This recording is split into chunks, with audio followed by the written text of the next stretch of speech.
Essaimer des jardins solidaires. Le mouvement Habitat et Humanisme fédère 55 associations dans 80 départements et permet l'hébergement de plus de 10 000 personnes en situation de précarité. Situés dans des espaces verts à valoriser, des projets de jardins participent à l'accompagnement humain et au vivre ensemble de ces familles et personnes vulnérables. Depuis 2016, Terre et Humanisme y apporte sa touche agroécologique et participative. Terre et Humanisme partage et soutient une agriculture écologique, humaine et solidaire. Depuis 2008, elle forme des animateurs en agroécologie qui sensibilisent et transmettent à leur tour à des publics variés partout en France. À Montpellier, Terre et Humanisme et Habitat et Humanisme Héros ont collaboré pour créer et animer un jardin agroécologique au sein d'une maison relais.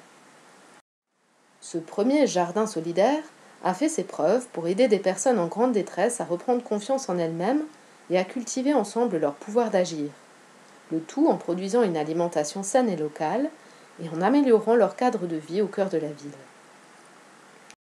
Fort de cette première expérience, Terre et Humanisme et Habitat et Humanisme souhaitent étendre leur partenariat à l'échelle nationale en soutenant l'émergence de nouveaux jardins solidaires accompagnés par des animateurs pour la terre et l'humanisme.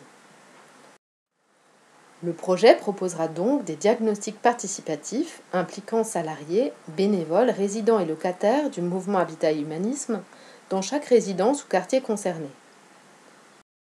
Sélectionnés sur la base de ces diagnostics, 12 projets de jardin bénéficieront d'un coup de pouce spécial sous forme d'un appui matériel, puis petit outillage, semences, ainsi que des animations d'ateliers jardin pour apprendre à faire ensemble, cuisiner des légumes du jardin, développer la créativité et la convivialité, décloisonner les quartiers, diversifier et valoriser les compétences, transmettre, apprivoiser la biodiversité et reprendre goût à la vie.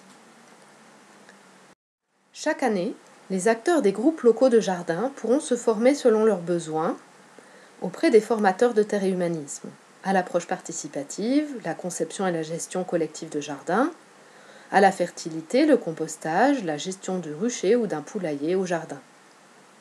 Une rencontre nationale annuelle réunira tous les participants pour partager les expériences, les recettes et astuces et produire ensemble des outils pédagogiques à diffuser auprès d'autres acteurs sociaux.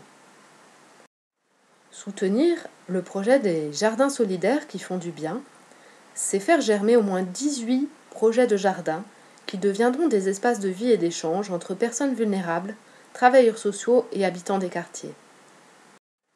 C'est offrir de nouvelles compétences à au moins 360 bénévoles, salariés et résidents du mouvement Habitat et Humanisme.